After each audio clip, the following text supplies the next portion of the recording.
Hi friends, అందరికీ నమస్కారం. అంజలి కథలకి స్వాగతం. ఈరోజు జానపద కథ పేరు అబ్దుల్లా సాహస యాత్ర. బాగ్దాద్ నగరాన్ని ఏలే ఖలీఫా ముసాఫిర్ అలీకి కాస్తంత తెలివి లోపం. అయినప్పటికీ బుద్ధిని పంచిపెట్టే మంత్రివర్గము ప్రతి రాజుకు ఉన్నట్లే ఈయనకు ఉండటం వలన ఒకే మూసలో పోసి తీసిన అచ్చుల్లా ఏ రోజుకా రోజు పరిపాలన యథారీతిని సాగుతూ ఉండటం వలన మహారాజుగారి బుద్ధిబలంతో ప్రజలకి అవసరం లేకపోయింది. వంశపారంపర్యంగా వస్తున్న పదవిగా ముసాఫిర్ అలీ తండ్రికి తర్వాత రాజై సింహాసనంపై కూర్చొని కోటలో సకల సౌకర్యాలతో జీవితకాలాన్ని నెట్టుకెళ్ళిపోతున్నాడు. ముసాఫిర్ అలీకి సవతి తల్లి పిల్లల పోరు లేకుండా పోవటానికి కారణము అతడి తండ్రి దైవచింతన కలవాడై ఉండటం.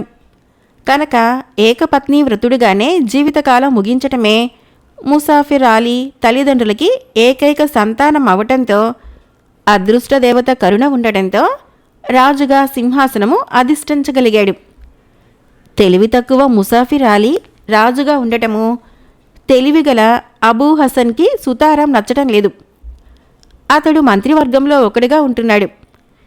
తెలివిగలవాడికి అసాధ్యం అనేది ఈ ప్రపంచంలో లేదన్నది అతడి నమ్మకం.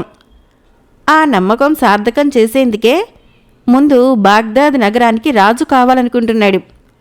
అందుకు రాత్రింబవళ్ళు పథకాలు వేస్తూనే ఉన్నాడు. యుద్ధ విద్యలతో పాటు మంత్ర విద్యలు కూడా క్షుణ్ణంగా నేర్చుకున్నాడు. ముసాఫిర్ అలీని తొలగించటం క్షణంలో పని. ఏ పౌరంగానూ మార్చి ఎగరేయగలడు. కానీ ఆ తర్వాత సింహాసనంపై రాజుగా కూర్చోవటం ఎలా, ప్రజల్ని ఏలే రాజుగా స్థిరపడటం ఎలా అన్నదే పెద్ద సమస్యలా తయారై కంటికి కునుకు లేకుండా చేస్తున్నది. అసలు పథకమే తయారు లేకుండా ముసాఫిర్ అలీని నక్కగానో కుక్కగానో లేక పావురంగానో మార్చటం ఎందుకులే అని ఊరుకున్నాడు. మిగిలిన మంత్రులందరూ మహా తెలివిగలవారే అయినా వాళ్ళకి రాజ్యకాంక్ష లేదు. ధర్మపరులు, రాజభక్తి ఉన్నవాళ్ళు. వాళ్ళకి అబూ హసన్ ఆశయము అణుమాత్రం తెలిసినా నిలువునా చీల్చి పారేస్తారు. అందుకనే అబూ హసను అందరి దగ్గర మహా మంచివాడన్న పేరు సంపాదించుకునేందుకు తెగ పాటలు పడుతున్నాడు. ముసాఫిర్ అలీకి ఒక భార్య, ఒక కుమార్తె ఉన్నారు. భార్య జులైకాకి ప్రపంచంతో పనిలేదు. కోరిన తిండి, కోరిన బట్ట ఉంటే చాలు. మహారాణి కావటం వలన వాటికి కొరత లేదు. కుమార్తె జులేఖా యుక్త వయస్కురాలు. బహు చక్కని చుక్కగా పొరుగు రాకుమార్ల ఊహల్లో నిలిచి ఉంది. ఆమె వివాహం తనతోనే జరుగుతుందని ఎవరికి వారే ఆశలు పెట్టుకొని బతుకుతున్నారు. చుట్టుపక్క రాజ్యాల్లో ఇలాంటి అలికిడి విన్న ఒకరిద్దరు గూఢాచారులు ఈ వార్తల్ని ఖలీఫా ముసాఫిర్ అలీకి, అతడి వజీర్లకి చేరవేశారు. వెంటనే ఖలీఫా తన కుమార్తెను ఏ రాజకుమారుడికిచ్చి వివాహం చేస్తే బాగుంటుందో అన్ని విధాల ఆలోచించి చెప్పమని తన వజీర్లకు ఆజ్ఞ జారీ చేశాడు. అందులో అబూ హసన్ కూడా ఉండి ఉండటంతో వజీర్లందరూ ఫలానా రాజకుమారుడికిచ్చి పెళ్లి చేస్తే మన అమ్మాయికి బాగుంటుందనంటే వెంటనే అబూ హసను ఆ ఫలానా రాజకుమారుడికి ఈ లోపం ఉందంటూ అడ్డుమాటేసి వాళ్ళందరి అభిప్రాయాన్ని ముక్కలు చేసేవాడు. ఇలా రోజూ వాదోపవాదనలతో వజీర్లు అలసిపోతున్నారు. కాస్త దూరంలో ఉన్న బాస్రా నగరపు ఖలీఫా కుమారుడైన అబ్దుల్లాకు జులైఖాని ఇచ్చి నిక్కా జరిపించడం సబబుగా ఉంటుందని అందరూ ఏకగ్రీవంగా తీర్మానించారు. అబూ హసన్ కూడా అక్కడే ఉన్నాడు. కానీ బాస్రా ఖలీఫా ఆరుల్ ఆల్ రషీద్ తెలివితేటలు గల మహారాజు కావటమే కాక ఆయన పరిపాలనకి వంక పెట్టగలవాడి ప్రపంచంలోనే లేడన్న పేరు గడించినవాడు. అలాంటి ఖలీఫా ఏకైక కుమారుడు చిన్నతనం నుంచి ధైర్య సాహసాల్లో, తెలివితేటల్లో అతడికి అతడే సాటిగా పేరు పొందినవాడు. పైగా పొరుగు రాజులందరూ తమ కుమారుల్ని ఆ అబ్దుల్లాను చూసైనా సిగ్గుపడు అని అనటం వాడుకై ఉంది. ఇప్పుడు అబూ హసన్ను ఆ అబ్దుల్లాకి ఏదో వంక చెప్పాడంటే వజీర్లందరూ కలిసి అబూ హసన్ని 100 కోణాల్లో ఒళ్ళు వంచి వంకర టింకర చేసేస్తారు. అది గ్రహించినవాడు కావటంతో తెలివిగా తాను అదే అభిప్రాయంతో ఉన్నట్లు చెప్పి తన వల్ల అయినంతవరకు ప్రయత్నించి అబ్దుల్లా జులేఖాల వివాహం జరిపిస్తానని ప్రగల్భాలు కూడా పలికాడు. పెళ్లి ఎంత ఘనంగా జరిపిస్తూ బాగుంటుందో ఊహించి చెప్పి అందర్నీ ఊహల్లో ముంచేశాడు. అబూ హసన్కి జులేఖా పైన లోగడ ఎలాంటి అభిప్రాయమూ ఉండేది కాదు. అప్పుడు అతని చూపంతా రాజ్యం పైనే ఉండేది. కానీ ఇప్పుడు అలా కాదు. రాజ్యము జులేఖా తన 2 కళ్ళుగా భావిస్తున్నాడు. జులేఖా వివాహ విషయమై వజీర్లు వాదోపవాదనలతో రోజుల తరబడి చర్చించడం వలన కొంచెం కొంచెంగా అబూ హసన్ మనసులో జులేఖా రూపం నిలిచిపోయింది. ఆమె లేనిదే తను బతకటం అనవసరం అనుకుంటున్నాడు. కానీ ఆమెను వివాహం చేసుకోవటం కూడా సులభం కాదని గ్రహించాడు. సులభ మార్గాల కోసం ఆలోచిస్తున్నాడు. ఇరుగు పొరుగు రాజకుమారుల తరపు వారు ఖలీఫా ముసీఫర్ ఆలీ దగ్గరకు వచ్చి తమ రాజకుమారుడికి జులేఖాని ఇచ్చి వివాహం చేయవలసిందిగా అడుగుతున్నారు. కానీ తన కుమార్తెను అబ్దుల్లాకే ఇచ్చి వివాహం చేయాలన్న నిర్ణయానికి అతడి వజీర్లు వచ్చి ఉండటం వలన అనువైన సాకు చెప్పి వచ్చిన వాళ్ళను పంపించేయాలన్న అభిప్రాయానికొచ్చి అదే అభిప్రాయము తన వజీర్లకు తెలియజేశాడు. అప్పుడు అబూ హసన్ వెంటనే, మీరు మరీ తొందరపడి అసందర్భమైన వంకలు చెప్పారు. కాస్త ఆలోచించి నలుగురికి శత్రువులు కాకుండా లక్ష్యం సాధించే విధంగా మెలగటం మంచిది అన్నాడు. అవును, నువ్వు చెప్పేది సబబుగానే ఉంది అంటూ ఖలీఫా మిగిలిన వజీర్ల వంక ఏమి చేద్దాం అన్నట్లు చూశాడు. వజీర్లందరూ ఆలోచనలో పడ్డారు. అందరికన్నా ఆలోచించినట్లు అబూ హసను, ఖలీఫా, మీరు మీ పేరు నిలిచేలా వచ్చిన వారందరికీ ఒకే ఒక మాట చెప్పండి. ఎగిరే తివాచీని తీసుకొచ్చిన వారికి మీ కుమార్తెనిచ్చి వివాహం చేస్తానని చెప్పండి. అది మామూలు వారు సాధించలేనిది. అబ్దుల్లా లాంటి మహాశక్తివంతులే దాన్ని సాధించగలరు. కాబట్టి మీరు సందేహించక ఇలాగే చెప్పండి. మీ పేరు నలుమూలలా మారుమ్రోగుతుంది. మీ అమ్మాయి గారి అందచందాల విషయంలో రాజకుమారుల మధ్య పోటీ పెరుగుతుంది. అమ్మాయి గారి వివాహము ప్రజల్లోనూ తోటి ఖలీఫాల్లోనూ సంచలనాన్ని కలిగిస్తుంది అని క్రొత్త కథనం ప్రారంభించాడు. ఖలీఫాకి అబూ హసన్ ఏది చెప్పినా తమ మంచి కోసమే చెబుతాడన్న గట్టి నమ్మకం ఉండటంతో మిగిలిన వజీర్ల అభిప్రాయంతో పనిలేనట్టు అబూ హసన్ సలహాన్ని మెచ్చుకొని అలాగే ప్రకటిస్తానన్నాడు. వెంటనే భటుల్ని పిలిచి ప్రకటన చేయవలసిందిగా ఆజ్ఞాపించాడు. ఎగిరే తివాసీ తీసుకువచ్చిన వీరుడికి ఖలీఫా గారు తమ ఏకైక కుమార్తె అయిన జులేఖాని ఇచ్చి వివాహం జరిపిస్తారహో అన్న ప్రకటన రాజ్యం నలుమూలలా మారుమ్రోగింది. వివాహ విషయమై అడిగేందుకు వచ్చిన వారందరూ ఖలీఫా దగ్గర మాట్లాడకుండా తమ తమ రాజ్యాలకు వెళ్ళిపోయారు. అప్పటి వరకు జులేఖా తమదైతుందనుకున్న యువకుల హృదయాల్లో మంటల పెనుతుఫాను చెలరేగింది. ఎలాగైనా జులేఖాను వివాహం చేసుకోవాలనుకున్న పిచ్చి నిర్ణయంతో తల్లిదండ్రుల మాటలు లెక్కచేయక చిన్న చిన్న రాజ్యాల రాకుమారులు సాహసయాత్రకు బయలుదేరి వెళ్లారు. బాస్రా నగరంలో ఉన్న అబ్దుల్లాకి కూడా చారుల ద్వారా తమ దూర రాజ్యమైన బాగ్దాదులో జరుగుతున్న జులేఖా వివాహం అలజడి తెలిసింది. అది విన్న అతడు ఆలోచనలో పడ్డాడు. ఖలీఫా కుమార్తె అయిన జులేఖా మానవ యువతేగా.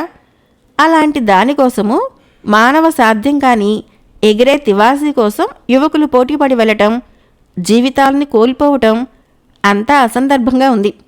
ఇలాంటి పనికిమాలిన పనుల కోసము యువ హృదయాల్ని ప్రేరేపించిన ఖలీఫా ముసాఫిర్ ఆలీకి వెంటనే బుద్ధి చెప్పాలి అనే నిర్ణయానికి వచ్చాడు.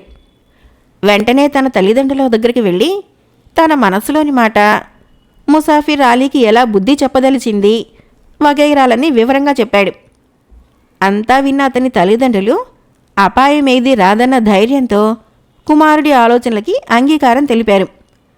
బాగ్దాద్ నగరానికి బయలుదేరడానికి కావలసిన ఏర్పాట్లు చేసుకోవటంలో నిమగ్నుడయ్యాడు అబ్దుల్లా.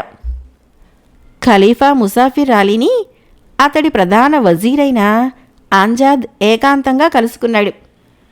ఖలీఫా, మీరు ఎగిరే తివాసీ తీసుకొచ్చిన వీరుడికే మీ కుమార్తె గారినిచ్చి వివాహం జరిపిస్తామని ప్రకటించారు. అసలు మనము అబ్దుల్లాకి అమ్మాయినిచ్చి వివాహం జరిపించాలనుకున్నాం. ఆడపిల్ల ఉంటే ఎంతోమంది వచ్చి అడగటం సహజం. వచ్చిన వారందరికీ అమ్మాయినిచ్చి వివాహం జరిపించడం అసాధ్యమైన పనే. అయినా ఆడపిల్ల తల్లిదండ్రులు ఏదో సాకుగా అన్నట్లు ఇప్పట్లో అమ్మాయికి వివాహం జరిపించే ఆలోచన లేదనో, లేక అమ్మాయి విద్యాభ్యాసము ఇంకా పూర్తి కాలేదు కాబట్టి కొంతకాలం తర్వాత మేమే మా అభిప్రాయం మీకు తెలియచేస్తామనో చెప్పి పంపుతూ ఉండాలి. అలాగాక గోటితో పోయేదాన్ని గొడ్డలి దాకా తెచ్చినట్లు మీరు ఇలా ప్రకటించడం ఏమీ బాగోలేదు. ఇప్పుడు అబ్దుల్లా తివాసీ కోసం బయలుదేరి వెళ్తాడన్న నమ్మకం ఏముంది? అసాధ్యమైన దానికోసం బయలుదేరి ప్రాణాల్ని ఫణంగా ఒడ్డేంతటి మూర్ఖత్వం అతడిలో లేదు. పైగా వారిది దూరదేశం. మన ప్రకటన వివరం తెలిసే ఆస్కారం లేదు. ఒకవేళ తెలిసినా వెంటనే బయలుదేరటానికి మన అమ్మాయి లేనిదే తాను బ్రతికే ప్రసక్తి లేదనంతటి ఘాటుగా మన అమ్మాయినే ప్రేమించడం లేదు. ఆ మాటకొస్తే అతడసలు మన అమ్మాయిని చూడనైనా లేదు. అలాంటప్పుడు అతడికి వివాహం చేసుకునేందుకు మన జులేఖా ఒక్కతే ప్రపంచంలో ఉన్నట్లు కాదు కదా. అతడికి తమ కుమార్తెలనిచ్చి వివాహం చేసేందుకు దేశ దేశాల ఖలీఫాలు ఉవ్విళ్ళూరుతున్నారు. ఎన్నో విధాల ఆలోచించినా మీ ప్రకటనకి అతడికి పొత్తు కుదరడం లేదు. ఈ ప్రకటన విషయం మర్చిపోయి జులేఖాని అబ్దుల్లాకిచ్చి వివాహం చేసేందుకు సిద్ధంగా ఉన్నట్లు మీ అభిప్రాయం తెలియజేయవలసిందిగా ఒక లేఖ వ్రాసి బాస్రా నగర ఖలీఫా ఆరుల్ ఆద్ రషీద్ గారికి పంపండి. ఆ తర్వాత ఏం జరుగుతుందో అల్లాపై భారం వేసి చూద్దాము అని వివరించాడు. అంతా విన్న ఖలీఫా ముసాఫిర్ అలీకి తానెంత పొరపాటు చేశాడో అర్థమైంది.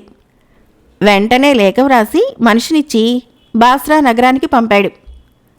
అబ్దుల్లా తన గురువుగారైన ఇంతియాజ్ దగ్గరికెళ్ళి తన ప్రయాణ విషయం చెప్పి ఆశీర్వదించమని కోరాడు. మంత్రతంత్ర విద్యలన్నింటిలోనూ దిట్టగా ఇంతియాజ్ పేరు గడించి ఉన్నాడు. ఆయన కుమారుడు అహ్మద్, అబ్దుల్లా ఈడువాడే. ఇద్దరూ ఒకటిగా విద్యాభ్యాసం చేసి ఒకే ప్రాణంగా ఉంటున్నారు. అహ్మద్ కూడా మంత్ర విద్యల్లో దిట్ట. అబ్దుల్లా యువరాజైన కారణంగా యుద్ధ విద్యలపైన మక్కువ చూపి ఆ విద్యలో అతన్ని గెలవటం అసంభవం అన్న పేరు గడించాడు. మంత్ర విద్య నేర్చుకున్నాడే తప్ప దానిపైన ప్రత్యేకించి శ్రద్ధ చూపి అందులోనే నిమగ్నుడేం కాలేదు. కానీ అహ్మద్ గురువు పుత్రుడు కావటం వలన తండ్రి పేరు నిలపవలసిన బాధ్యత ఉండటం వలన మంత్ర విద్యలో దిట్టగా తయారయ్యాడు. అబ్దుల్లా, నువ్వు అన్ని విధాలా ఆలోచించే ఏ పనైనా చేస్తావన్న నమ్మకం నాకుంది. అందువలన ఈ ప్రయాణ విషయమై ఇంకే విధమైన సలహాలు నేను ఇవ్వదలుచుకోలేదు. పరిస్థితులు ఎంత తారుమారైనప్పటికీ ఎగిరే తివాసీ కోసం బయలుదేరే ప్రయత్నం మాత్రం చేయకు. విధి బలి ఎంతో అలా బయలుదేరి వెళ్ళవలసిన అవసరమే వస్తే వెంటనే నా దగ్గరికి రా. ఆ పైన జరగవలసిందేమిటో చెబుతాను. నీ వెంట అహ్మద్ని తీసుకొని వెళ్తున్నందుకు నాకు చాలా సంతోషంగా ఉంది. మీరిద్దరూ ఎప్పటిలాగే విడదీయరాని స్నేహబంధంతో ఉండాలని కోరుకుంటున్నాను అన్నాడు గురువు.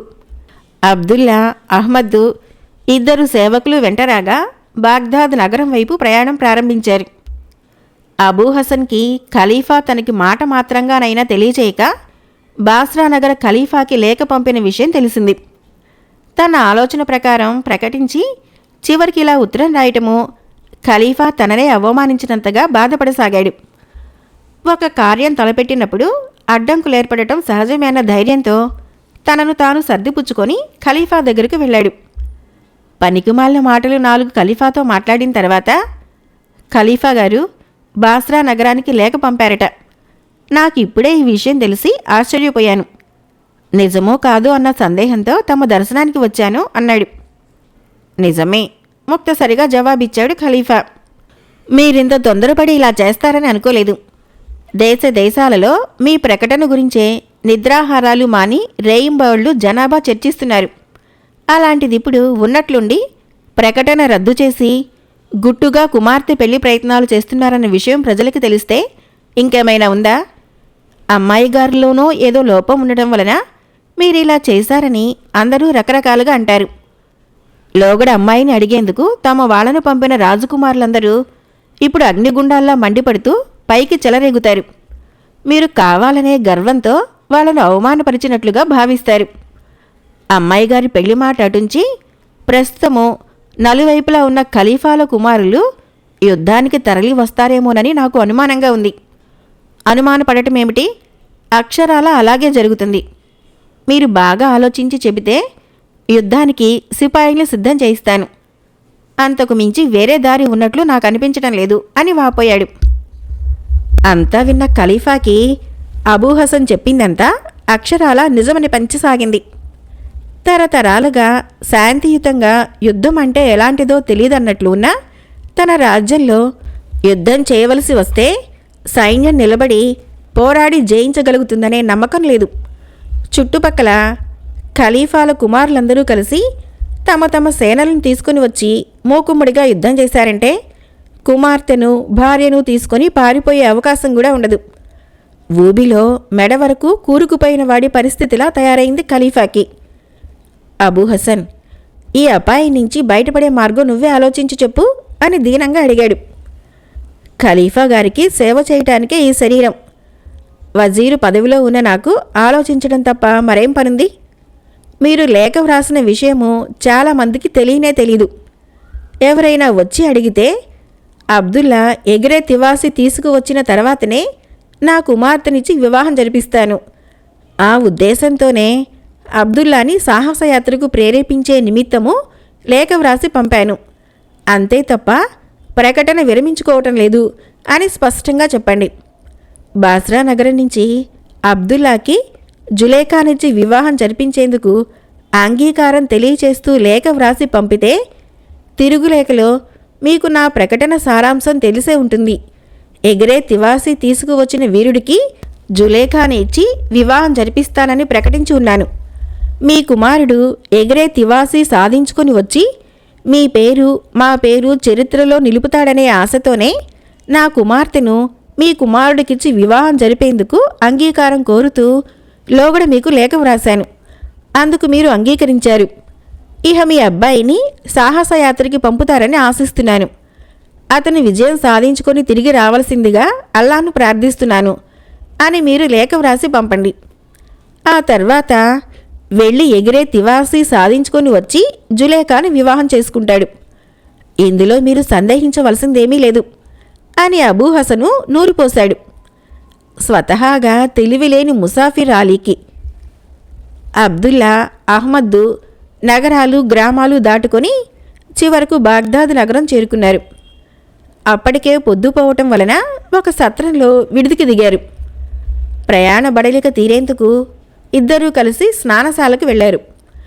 వీధుల్లోనూ స్నానశాలల్లోనూ ఉన్న జనాభా తమ ఖలీఫా గారి ప్రకటన గురించే మాట్లాడుకుంటున్నారు. అంతా శ్రద్ధగా విన్న అబ్దుల్లా ఆ దేశపు ఖలీఫాకు ఉన్న కుమార్తె అద్భుతమైన సౌందర్య రాశి అన్నది గ్రహించాడు.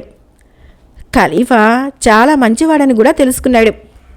స్నానాదులైన తర్వాత ఇద్దరూ తిరిగి తమ విడిదికి వచ్చి తృప్తిగా భోంచేసి పడుకున్నారు. అబ్దుల్లా, అహ్మద్దు మర్నాడు ఖలీఫా గారి దర్బార్కి వచ్చారు. కాపలాదారుల దగ్గర తామెవరో ఏ దేశం నుంచి వచ్చారో వివరాలు చెప్పి ఖలీఫా గారి దగ్గర అనుమతి తీసుకుని రమ్మని పంపారు. కాపలాదారుడు దర్బారులోకి వచ్చి ఖలీఫా గారితో బాస్రా నగర ఖలీఫా కుమారుడైన అబ్దుల్లా తమ దర్శనానికి వచ్చి ఉన్నాడు అని విన్నవించాడు. అది వింటూనే దర్బారులోని వాళ్ళంతా క్షణకాలం ఆశ్చర్యంలో మునిగిపోయారు. వజీర్లు లేచి, ఖలీఫా గారి సెలవైతే మేము వెళ్ళి యువరాజు గారిని ఆహ్వానిస్తాము అన్నారు. అయోమయంలో ఉన్న ఖలీఫా అలాగే అంటూ తల ఊపాడు. వజీర్లు త్వరగా ద్వారం వైపు వెళ్ళిపోయారు. ఖలీఫా గారు స్వయంగా అబ్దుల్లా వచ్చాడన్న వార్త విని కంగారు పడుతున్నది గ్రహించిన అబూ హసన్ను మెల్లగా వెళ్ళి ఖలీఫా దగ్గర నిల్చుని, ఖలీఫా గారు, ప్రకటన విషయం మరచిపోయి అబ్దుల్లాతో అమ్మాయి గారి వివాహానికి అంగీకరించకండి. అంతా నాశనమైపోయే ప్రమాదం ఉంది.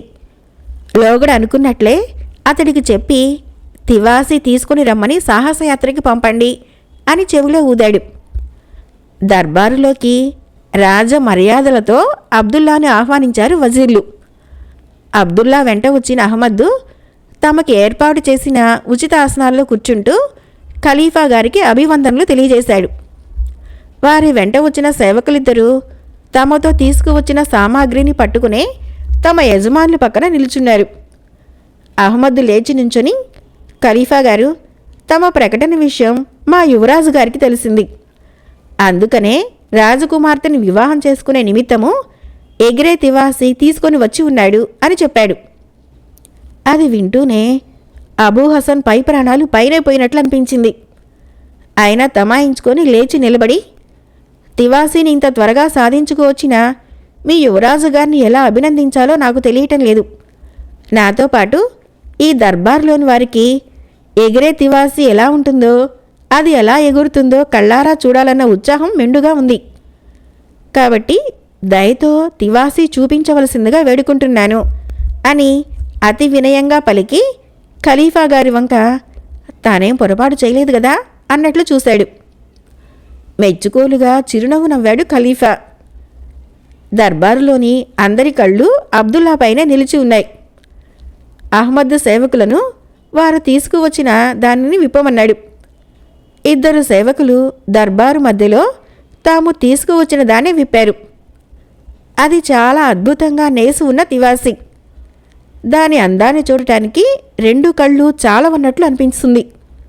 రత్న వైడూర్యాలు ఆ తివాసిలో అతి నేర్పుగా పొదగబడి చూపరుల కళ్ళను చెదరగొడుతున్నాయి. దర్బారులోని ప్రతి ఒక్కరూ ఆ తివాసి అందాన్ని మెచ్చుకుంటున్నారు. ఎగిరే తివాసి ఎలా ఉంటుందో చూపించారు, కానీ ఎలా ఎగురుతుందో ఇంకా చూపించలేదు అంటూ అబూ హసన్ తన సందేహం మళ్లీ వ్యక్తం చేశాడు. దర్బారంతా ఒక్కసారిగా నిశ్శబ్దంతో నిండిపోయింది. యువరాజు చూపించు అన్నట్లు సైగ చేయగానే అహ్మద్ క్షణకాలం కళ్ళు మూసుకొని మనసులో ఏదో అనుకుని వెళ్ళి తివాసీ పైన కూర్చున్నాడు. దీక్షలో ఉన్నవాడిలా కళ్ళు మూసుకున్నాడు. వెంటనే తివాసీ ప్రాణం ఉన్న వాహనంలా పైకి లేచింది. ఆ దర్బారు ఒక చుట్టూ తిరిగి వచ్చి యథాస్థానంలో క్రిందకి దిగి నేలపై ఉండిపోయింది. అప్పుడు అహ్మద్ కళ్ళు తెరిచి లేచి క్రిందకు దిగి నిల్చున్నాడు. ఇదంతా చూస్తున్న అబూ హసన్కి ఏదో అసందర్భంగా జరుగుతున్నట్లు అనిపించసాగింది. ఇది అసలైన ఎగిరే తివాసి కాదేమో అన్న అనుమానం పట్టుకుంది. అసలైంది కాకపోతే ఎలా ఎగిరింది? బహుశా మంత్రబలంతో ఎగిరి ఉంటుంది అన్న నిర్ణయానికి వచ్చాడు. తన అనుమానం నిజమో కాదో అన్న సందేహం తీర్చుకునేటందుకు నా మాటకి విలువ ఇచ్చే మీరు దయతో తివాసి ఎగరటం చూపించినందుకు చాలా కృతజ్ఞుణ్ణి. రాణివాసంలోని వారికి కూడా ఒకసారి చూపిస్తే పెళ్లి కుమార్తె తన కాబోయే భర్త సాధించుకువచ్చిన విజయం ఎంత గొప్పదో తెలుసుకునే అవకాశం కలుగుతుంది అని విన్నవించాడు. తన మాటలకి బలం చేకూర్చవలసిందన్న భావం ఉట్టిపడుతున్నట్లు ఖలీఫా గారి వంక చూశాడు. ఏదేదో జరుగుతుందని ఊహించుకున్న ఖలీఫా అతనికి యుద్ధ విరోధం లాంటివేమీ లేకుండా అబ్దుల్లా ఎగర తివాసీతో రావటము తబ్బిబ్బైపోతున్నాడు. అబూ హసన్ చూపు అర్థం చేసుకున్న వాడిలా ఖలీఫా తన భార్య కుమార్తె వచ్చి అబ్దుల్లాను చూపవలసిన అవసరం ఎంతైనా ఉందన్న విషయం గుర్తుకు వచ్చి ఇది మంచి అవకాశమని భావించి అవునవును అన్నాడు. అంతఃపుర స్త్రీలు వచ్చి తెరల చాటును ఉండి చూడవలసిందిగా వార్త పంపాడు ఖలీఫా. పెద్ద వజీరైన ఆజాద్ అప్పుడు, యువరాజా, ఖలీఫా గారి లేఖ చేరగానే మీ తండ్రి గారి అంగీకారంతో బయలుదేరి వచ్చి తివాసీని సాధించుకొని ఇంత త్వరగా ఇక్కడికి ఎలా రాగలిగారు అని తన అనుమానం వ్యక్తం చేశాడు. అది వింటూనే ఏమీ అర్థం కాక, లేఖనా ఎప్పుడు పంపారు, ఏమని పంపారు అని అడిగాడు అబ్దుల్లా. అంటే మీరు మా లేఖను చూడనే లేదా? మాకు మీ లేఖను గురించి ఏమీ తెలీదు. మా గూఢాచారుల ద్వారా మీ ప్రకటన తెలుసుకున్నాం. వెంటనే మా గురువుగారి ఆశీర్వాదంతో బయలుదేరి వెళ్ళి ఎగిరే తివాసీ సాధించుకొని నేరుగా ఇక్కడికే వచ్చాం. ఎలా సాధించుకువచ్చామన్నది మీకు అనవసరం క్లుప్తంగా అన్నాడు అబ్దుల్లా. అబ్దుల్లా మాటలు విన్న తర్వాత అబూ హసన్ అనుమానము మరీ దృఢపడింది. అష్ట కష్టాలు పడి తివాసీ తీసుకురావాల్సిన అవసరం అతడికేం లేదు. ఇందులో ఏదో కిటుకుంది, తేల్చవలసిన విషయమే అనుకున్నాడు. అంతఃపుర స్త్రీలు పరదాల చాటున చేరారు. మీరు దయతో మరోసారి తివాసీ ఎలా ఎగురుతుందో స్వయంగా మీరే తివాసీ పైన కూర్చొని చూపించవలసిందిగా మనవి చేసుకుంటున్నాను. అబూ హసను వినయంగా తన కోరిక తీర్చక తప్పదు అన్నట్లు అడిగాడు. అబ్దుల్లాకి ఇలాంటి పరిస్థితి తట్టుకోవలసి రావటం ఊహించనిది. అయినా ధైర్యం విడనాడక తివాసీ పైన కూర్చొని తన పక్కనే తివాసీ పైన కూర్చోవలసిందిగా అహ్మద్కి సైగ చేశాడు. అప్పటి వరకు పరిస్థితి విషమిస్తుందన్న దిగులుతో దిగాలుగా నిలబడి ఉన్న అహ్మద్ అబ్దుల్లా సైగ చూస్తూనే తివాసీ వైపు అడుగులేశాడు. అబ్దుల్లా సైగ చేయటము అహ్మద్ త్వరగా వస్తూ ఉండడం చూస్తూనే అబూ హసను, ఎగిరే తివాసీని అష్ట కష్టాలు పడి సాధించుకు వచ్చిన తమరు ఆ తివాసీపైన ఆసీనులై గాలిలో విహరించడం చూడాలన్న కోరికతో రాణివాసపు వారు ఎదురుచూస్తున్నారు. వాళ్లకు కన్నుల విందుగా తమరు మాత్రమే విహరించడం సబబుగా ఉంటుంది అని అడ్డుపుల వేశాడు. నా స్నేహితుణ్ణి తివాసీపైనే కూర్చోబెట్టుకుని విహరిస్తాను. ఇందుకు మీరు అభ్యంతరం చెప్పిన కారణాన్ని అనుచితంగా భావించడం లేదు. మీ అభిప్రాయం మీరు తెలియజేసేదానికి ముందే నేను నా స్నేహితుణ్ణి తివాసీపైకి ఆహ్వానించాను. దర్బారులో నా ఆహ్వానాన్ని మన్నించి ముందుకు వచ్చిన నా స్నేహితుణ్ణి మీ అభిప్రాయ కారణంగా ఆగిపోమని ఇంతమందిలో అవమానపరచలేను. అబ్దుల్లా కటువుగా సమాధానమిచ్చి అహ్మద్కి మళ్ళీ సైగ చేశాడు. అహ్మద్ వచ్చి తివాసీ పైన అబ్దుల్లా పక్కన కూర్చున్నాడు. అహ్మద్ కళ్ళు మూసుకున్నది చూస్తూనే అబ్దుల్లా కూడా కళ్ళు మూసుకొని తను కూడా గాఢ ధ్యానంలో ఉన్నట్లు నటించాడు. తివాసీ పైకి లేచింది. ఇద్దరూ కళ్ళు తెరిచారు.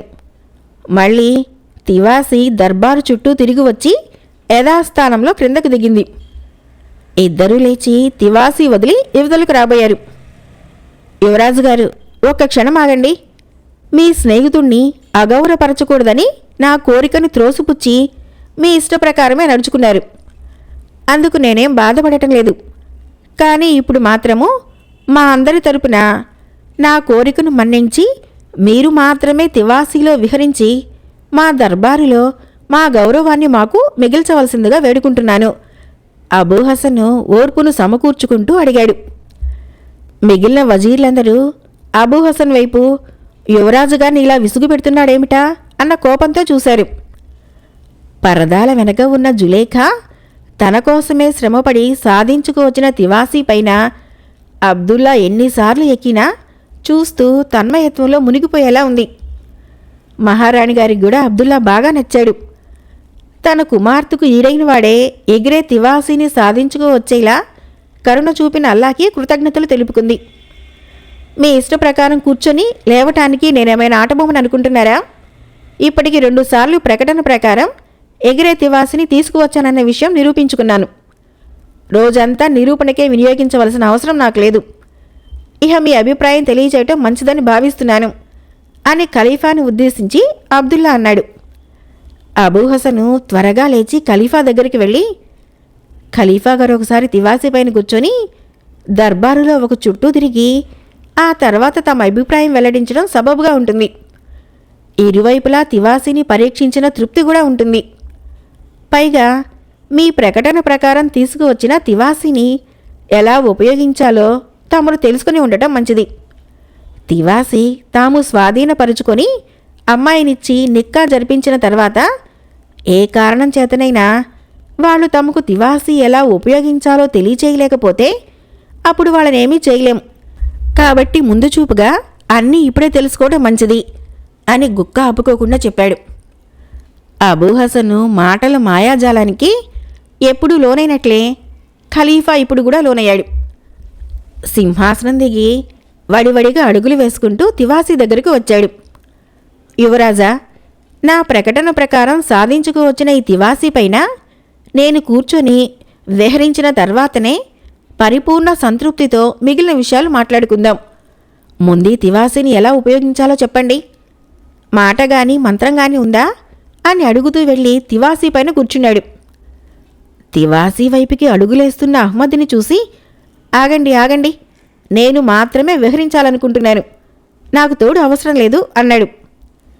ఆ మాటలతో ఆగిపోయిన అహ్మద్ ఏమిటి దారి అన్నట్టు అబ్దుల్లా వైపు చూశాడు. కానీ అబ్దుల్లాకి పరిస్థితి తలక్రిందులు కావటంతో చలనం లేనివాడిలాగా నిల్చుని ఉన్నాడు. యువరాజా, త్వరగా చెబుతారా ఎగిరే విధానము? ఖలీఫా గుర్తు చేశాడు. అయినా అహ్మద్, అబ్దుల్లాలు నిస్సహాయ స్థితి నుంచి బయటపడలేకపోయారు. ఖలీఫా, తమరెంతసేపా తివాసీ పైన కూర్చున్నా అది ఎగరదు. దిగి తమ సింహాసనం పైన కూర్చోండి. వీళ్ళు మనల్ని మోసం చేసి మామూలు తివాసీ తీసుకొని వచ్చి మంత్రశక్తితో ఎగిరే తివాసీ అన్న భ్రమ కలిగించారు. యువరాజుగారి స్నేహితుడైన అహ్మద్లో మంత్రశక్తి ఉంది తప్ప తివాసీలో కాదు అన్నాడు అబూ హసన్ ప్రపంచాన్నంతా తనొక్కడే జయించినంత ఆనందంతో. ఆ మాటలు వింటూనే మిగిలిన వజీర్లకి అబూ హసన్ పైన కోపం ముంచుకు వచ్చింది. అబూ హసన్, నువ్వు మరీ అర్ధరహితంగా ఇష్టం వచ్చినట్టు మాట్లాడుతున్నావు. బాస్రా నగర ఖలీఫా గారి కుమారుణ్ణి ఇన్ని మాటలనే ధైర్యం నీకెలా వచ్చింది? ఇహపై నువ్వు మాట్లాడితే మేం సహించము అని పెద్ద వజీరైన ఆజాద్ అన్నాడు. నేను నిజమే మాట్లాడుతున్నాను. అహ్మద్ తప్ప ఇంకెవరైనా ఆ తివాసీలో కూర్చొని విహరిస్తే నేను వాడికి జీవితాంతము బానిసగా ఉంటాను. నేను బానిసగా కావాలనుకున్న వారందరూ తివాసీ దగ్గరికెళ్ళి ప్రయత్నించవచ్చును. విషపు చిరునవ్వు నవ్వుతూ అన్నాడు. ఆజాద్ అహ్మద్ దగ్గరకు వచ్చాడు. దయచేసి తివాసీ ఎలా ఉపయోగించాలో ఖలీఫా గారికి చెప్పి పరువు కాపాడండి. ఇప్పుడు మీరు పంతానికి పోయి ఖలీఫా గారికి తెలవకపోతే మీరు ఖచ్చితంగా మమ్మల్ని మోసం చేసేదానికే మా దర్బారులోకి వచ్చారని ఇక్కడి వారందరూ అనుకుంటారు. ఈ విషయం మీ తండ్రి గారికి తెలిస్తే పరిస్థితి ఎంత దారుణంగా ఉంటుందో ఊహించండి. దయచేసి ఖలీఫా గారికి తివాసీని ఎలా ఉపయోగించాలో తెలపండి అని బ్రతిమాలుతూ అన్నారు. నిజంగా ఎగిరే తివాసీ కాదని వాళ్ళ బిక్కమొహాలే చెబుతున్నాయి. ఇంకా ఆలస్యం చేసి అవమానం పాలు కావటం కన్నా తప్పును ఒప్పుకొని మన్నించమని అడగటం బుద్ధిమంతుల లక్షణం.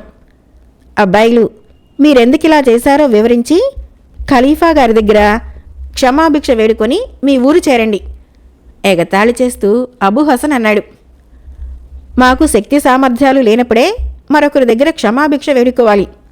కానీ మాకు అలాంటి కర్మ పట్టలేదు. ఒకటి కాకపోతే 100 ఎగిరే తివాసీలు సాధించుకురాగలను. పిచ్చి పిచ్చి ప్రకటనలతో యువకుల్ని వెర్రి సాహసాలకి బలి చేస్తున్నారన్న ఆవేశంతో మీకు సరైన విధంగా బుద్ధి చెప్పాలనే అభిప్రాయంతో మా తల్లిదండ్రుల అనుమతితోనే మహామంత్ర శక్తి సంపన్నుడైన నా స్నేహితుణ్ణి వెంటబెట్టుకుని వచ్చాను. కానీ కాలం ఎప్పుడూ ఒకరి వైపే అనుకూలంగా ఉండదన్న నిజం బయటపడింది. నాకు అపజయం ఎదురైంది.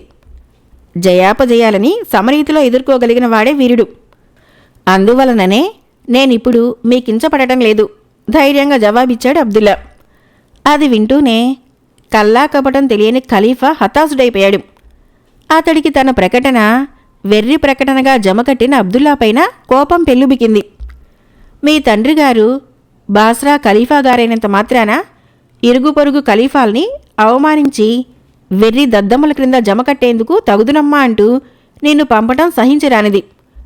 నువ్వంతటి వీరత్వం నీలో ఉన్నట్లయితే వెళ్ళి నిజంగా ఎగిరే తివాసిని సాధించుకుని వచ్చి అలాంటి విజయాన్ని సాధించలేని మమ్మల్ని వేళాకోళం చేసినా సహించి ఉండేవాళ్ళం. ఏదీ లేకుండా గాడిద పిల్లని గుర్రం పిల్లగా నిరూపించాలని వచ్చిన నిన్ను వీరుడిగా నువ్వే చెప్పుకొని దర్బారులో గుర్తింపు పొందాలనుకోవటం హాస్యాస్పదంగా ఉంది. పిరికితనాన్ని దాచుకునే ప్రయత్నంలో నువ్వు పడుతున్న పాటలు చాలించు. బాస్రా నగర ఖలీఫా గారి కుమారుడివైన కారణంగా మేమే నిన్ను క్షమించి వదిలేస్తున్నాం. కాలి సత్తువు కొద్దీ పారిపోండి. మళ్ళీ మా రాజ్యంలోకి అడుగుపెట్టే ప్రయత్నం కలలోనైనా చేయకండి. మీలాంటి మోసగాళ్ళని మా రాజ్యంలో విచ్చలవిడిగా తిరగనిచ్చేపాటి విశాల హృదయం మాకు లేదు. నిప్పులు చెరుగుతున్న కళ్ళతో ఉరిమి చూస్తూ అన్నాడు ఖలీఫా. ఖలీఫా, మీరిన్ని మాటలన్నప్పటికీ ఓర్పుతో సహించాను. నా పొరపాటు ఉన్న కారణంగా సహించానే తప్ప పిరికివాడినై మాత్రం కాదు. నిజమైన ఎగిరే తివాసీని సాధించుకొని వచ్చి నాలో వీరత్వం ఉందో లేదో మీ నోటితో మీరే చెప్పేలా చేస్తాను. నీ అందాల కుమార్తె కోసం నేను ఈ సాహసానికి పూనుకుంటున్నానని మాత్రం అనుకోకండి. నేను తలుచుకుంటే దేవతా స్త్రీనే సాధించుకొని వచ్చి వివాహం చేసుకోగలను. కేవలం పంతానికే బయలుదేరి వెళ్తున్నాను. మీ అమ్మాయికి నా పంతానికి ఎలాంటి సంబంధము లేదు అన్నాడు. అహ్మద్, పద అని వడివడిగా అడుగులేసుకొని వెళ్ళిపోయాడు అబ్దుల్లా. అతని వెంట అహ్మద్ ఆ వెనక తీసుకువచ్చిన రత్నతివాసీని మోసుకొని 2 బానిసలు వెళ్ళిపోయారు. ఇదంతా పరదా చాటు నుంచి చూస్తున్న జులేఖా తన అందంపై గాని తనపై గాని ఎలాంటి మక్కువ లేదని అన్న అబ్దుల్లా మాటల్ని పదే పదే తలుచుకొని కుమిలిపోసాగింది. మొదటి చూపులోనే అతడి అందము ఆమె కళ్ళలో నిలిచిపోయింది. అతడి ధైర్యవచనాలు ఆమె హృదయంలో నిలిచిపోయాయి. ఆ కొద్ది వ్యవధిలోని సంఘటనలతో వివాహం అంటూ చేసుకుంటే అబ్దుల్లానే చేసుకోవాలన్న నిర్ణయానికి వచ్చింది జులేఖా. అబూ హసన్కి తన తెలివితేటల్ని సంపూర్తిగా వినియోగించుకునే అవకాశము ఇంతకాలానికి కలిగినందుకు పరమానందంగా ఉంది. అల్లా దయవల్ల ఖలీఫా గారికి మోసపు గండం తప్పింది. ఒకవేళ మీరే మోసపోయి నిజమైన ఎగిరే తివాసీ తీసుకువచ్చాడనుకుని అమ్మాయి గారినిచ్చి నిక్కా జరిపి ఉంటే మిమ్మల్ని తానెలా మోసపిచ్చింది కథలు కథలుగా ఇరుగు పొరుగు ఖలీఫాలకు చెప్పి మీరు తలెత్తుకొని సింహాసనంపైన కూర్చేందుకు లేకుండా చేసి ఉండేవాడు. అన్యాయం సహించని అల్లా అతడి బండారం బట్టబయలు చేసి మిమ్మల్ని కాపాడాడు అని ఖలీఫా గారికి తన సానుభూతి వ్యక్తం చేశాడు. అబూ హసన్, నిన్ను నా వజీరుగా ఉంచుకున్నందుకు ఈనాడు నేనెంతో గర్వపడుతున్నాను. నిండు దర్బారులో నువ్వు తప్ప మరెవ్వరూ అతన్ని అడ్డుకోలేకపోయారు. నువ్వు ధైర్యంగా సమస్యను ఎదుర్కొని వాళ్ళ గుట్టు రట్టు చేసి నా పరువు, నా రాజ్యం పరువు, నా కుమార్తె భవిష్యత్తు కాపాడి ఉన్నతుడివయ్యావు. నిన్నెంతగా పొగిడినా గౌరవించినా సరిపోదనిపిస్తుంది. నీకేం కావాలో కోరుకో, సంతోషంగా ఇస్తాను అన్నాడు. తమరి అనుగ్రహం కన్నా నాకేం కావాలి? ఒంటరి జీవిని, ధన సంపదలతో అవసరం లేనివాణ్ణి, మీ సేవలో కాలం వెళ్లబుచ్చుతున్న పాషాణాన్ని. నాలో చలనం కలిగించే భార్య, పిల్లనెవరైనా ఉండి ఉంటే వాళ్ల కోసమైనా ఏదో ఒకటి కోరి ఉండేవాణ్ణి. ఎవరూ లేని నాకు ఏదీ అవసరం లేదు. కాబట్టి మీ కరుణని స్వీకరించలేని పరిస్థితిలో ఉన్న నన్ను మన్నించండి ఎంతో వినయంగా పలికాడు అబూ హసన్. అబూ హసన్, నీవింతటి వజీరు పదవిలో ఉండి నిరాశగా అనాథగా ఉండటం ఏమీ బాగోలేదు. వెంటనే వివాహం చేసుకో. అప్పుడు నీకేం కావాలో కోరుకో. నీ కోరికను అక్షరాలా జరిపిస్తాను. నువ్వింకేం అభ్యంతరాలు చెప్పకు. నువ్వు వివాహం చేసుకునేందుకు తగిన అమ్మాయి నీ దృష్టిలో ఎవరైనా ఉంటే చెప్పు, వెంటనే వివాహం జరిపిస్తాము. ఖలీఫా తన వజీరు వైరాగ్యాన్ని ఎలాగైనా తొలగించాలన్న పట్టుదలతో ఉన్నాడు. అబూ హసన్ తన కోరికను వెల్లడించే ధైర్యం లేక మౌనంగా ఉండిపోయాడు. అబూ హసన్, నువ్విలా మౌనంగా ఉండటము పలు విధాల సందేహాలకి దారితీస్తుంది. నీ దృష్టిలో ఎవ్వరూ లేకపోతే ఎవ్వరూ లేరని టక్కున చెప్పి ఉండేవాడివి. కానీ అలా కాక చెప్పటమా వద్దా అన్న సందిగ్ధావస్థలో ఉన్నావంటే నీ దృష్టిలో ఎవరో ఉన్నారన్నది అర్థమవుతూనే ఉన్నది. ఆ పేరు చెప్పటానికి తటపటాయించవలసిన అవసరమేముంది? పరపురుషుడి భార్యను కోరే మూర్ఖుడివి కాదు. నా దేశంలో పెళ్లి కాని ఏ అమ్మాయి పేరు చెప్పినా నేను ముందుండి నీ పెళ్లి ఆ అమ్మాయితో జరిపిస్తాను. ఇంకా సందేహిస్తూ ఉండక ధైర్యంగా చెప్పు, ఖలీఫా గారు ఉత్సాహపరుస్తూ అన్నారు. నేను పేరు చెప్పిన తర్వాత కాదనరుగా? అయినా సందేహం మళ్లీ వ్యక్తపరిచాడు అబూ హసన్. ఈ నిండు దర్బారులో అల్లాపై ప్రమాణం చేసి చెబుతున్నాను, పేరు చెప్పు ఆతృతగా అడిగాడు ఖలీఫా. మీ కుమార్తె జులేఖా గారినే నేను ఇష్టపడి ఆమె కోసమే ఒంటరి బ్రతుకుతున్నాను తెగించిన వాడిలా చెప్పాడు. అలాంటి సదవకాశము ఇక ముందు 1000 సంవత్సరాలు ఎదురు చూసినా రాదని అతడికి తెలుసు. అందుకనే అల్లాపైన ప్రమాణం చేసిన ఖలీఫా గారు తననేమీ చేయడన్న ధైర్యంతో తన మనసులోని మాట నిండు దర్బారులో వెల్లడించాడు. అది వింటూనే దర్బారులో కలకలం బయలుదేరింది.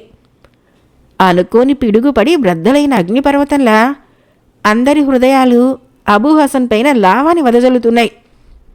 ఖలీఫా గారు అల్లాపై చేసిన ప్రమాణము అందర్నీ మంచులో జీవసమాధులను చేసినట్లయింది. ఖలీఫా గారే స్తంభించిపోయారు. తన సలహాలనిచ్చే తన వజీరు తన ఈడువాడు. తన కుమార్తెను మోహించడమా? సత్ప్రవర్తన గలవాడనుకున్న వాడిలాంటి పైశాచికపు కోరికను వెల్లడిస్తాడని ఎవరనుకున్నారు? అలా అనుకునేలా అతడేనాడైనా ప్రవర్తించి ఉంటే ముందే జాగ్రత్తపడి అల్లాపైన ప్రమాణం చేసి ఉండేవాణ్ణి కాదు. చేజేతులా బంగారు బొమ్మను ఈ ద్రోహికెలా ఇవ్వను?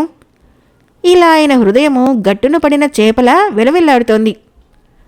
పెద్ద వజీరైన ఆజాద్ వైపు కాపాడగల ఉపాయాలన్నీ కసాయివాడి దగ్గరే ఉన్నాయని నమ్మి మోసపోయాను అన్నట్లు చూశాడు. అప్పటి వరకు జరిగేదాన్ని అడ్డుకోలేని నిస్సహాయ స్థితిలో నిలిచి ఉన్న వజీర్లలో ఆజాద్కి ఖలీఫా గారి చూపు రంపబుకోతలా అనిపించింది. ఎలాగైనా పరిస్థితి విషమించకుండా చూడాలన్న నిర్ణయానికి వచ్చి తన ఇరువైపులా ఉన్న వజీర్ల వైపు ఒకసారి చూశాడు. వాళ్ళు ఆజాద్ ఏదో ఎత్తుగడ వేసి అబూ హసన్ని చిత్తూ చేయ పూనాడని గ్రహించి ధైర్యం పుంజుకొని పరిస్థితికి అనుకూలంగా మాట్లాడేందుకు తయారయ్యారు. అబూ హసన్, ఖలీఫా గారి కోరికపైన నువ్వు యువరాణినే కోరావు. లోగడ యువరాణి వివాహ విషయమై మనలో మనకే ఎన్నెన్నో భేదాభిప్రాయాలు ఏర్పడ్డాయి. అప్పుడు నువ్వే ఎగిరే తివాసి తీసుకువచ్చిన వీరుడికే యువరాణి గారినిచ్చి వివాహం చేయాలన్నావు. ఖలీఫా గారు అంగీకరించి ప్రకటించారు. ఆ ప్రకటన నుంచి విరమించుకుంటే సాటి ఖలీఫాలు చిన్నచూపు చూస్తారని, ఎట్టి పరిస్థితుల్లోనూ ప్రకటన నుంచి ఖలీఫా గారిని విరమించుకోవద్దని నువ్వే గట్టిగా చెప్పి ఉన్న సంగతి నాకు తెలిసిందే. అలాంటిది నువ్వు కోరావు కాబట్టి ప్రమాణానికి కట్టుబడి ఖలీఫా గారి అమ్మాయినిచ్చి వివాహం చేస్తే సాటి ఖలీఫాల్లో ఈ రాజ్య పరువేం కాదు. ఈ రాజ్యపు వీరుడిగా ఎవరూ పరాయి రాజ్యాల్లో తలెత్తుకుని తిరగలేరు. కాబట్టి నీ ఒక్కడి స్వలాభం కోసము ఈ రాజ్యమంతా తలదించుకొని బ్రతికే పరిస్థితిని ఈ రాజ్యపు ప్రధాన వజీరుగా నేను అంగీకరించను. కష్ట సమయంలో రాజుని, రాజ్యాన్ని కాపాడే సలహాలిచ్చే అధికారిని. ఇప్పుడు అలాగే సలహా ఇస్తాను. ఇంతకుముందు ఎగిరే తివాసిని తీసుకువచ్చిన ఖలీఫా కుమారుడికే తన కుమార్తెనిచ్చి రాజుగారి వివాహం జరిపిస్తానని అన్నారు.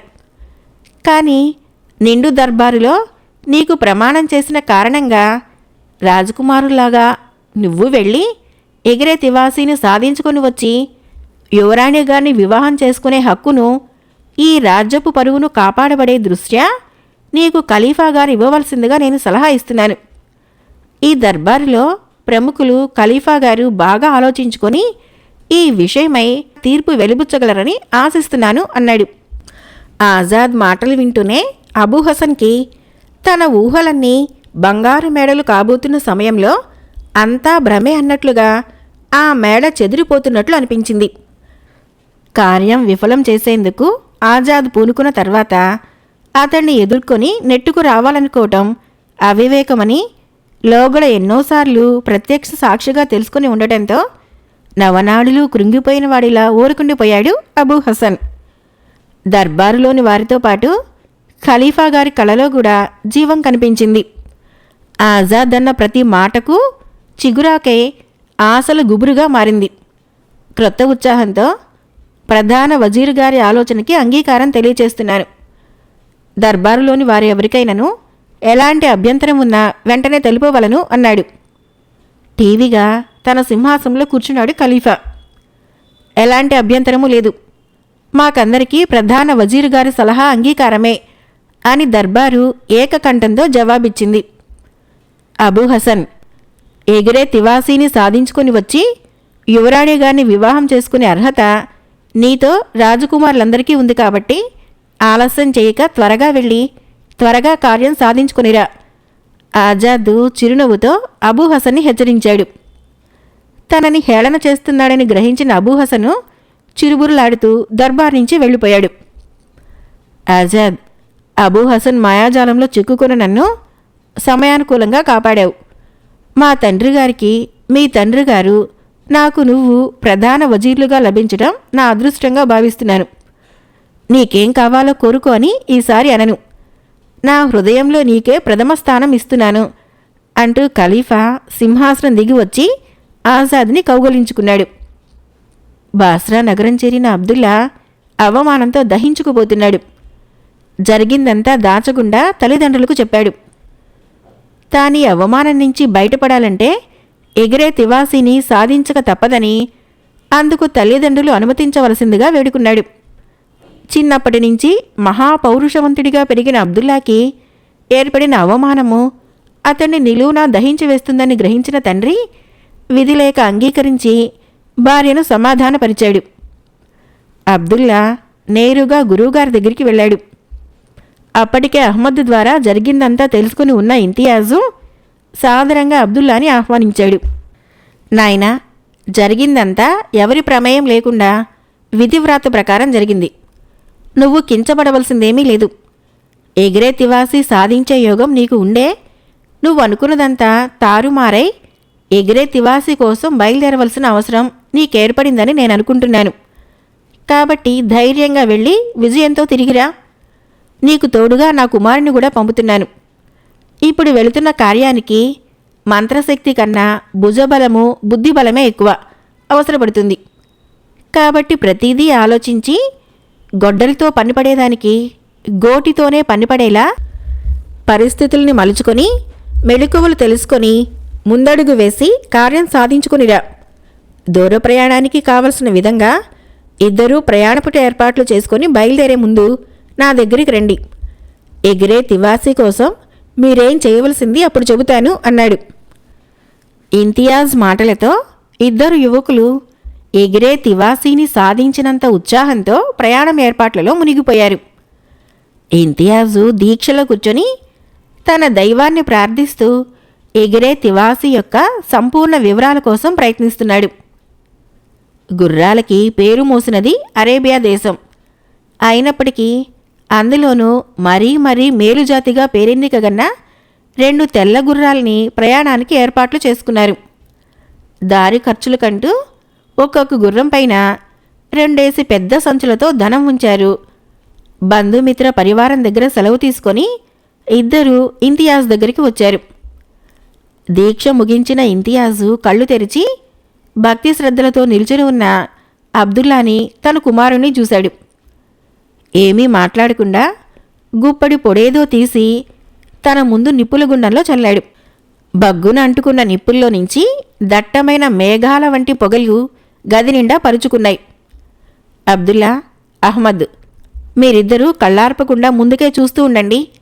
ఇంతియాజ్ గారి పలుకులు వినిపిస్తున్నాయి.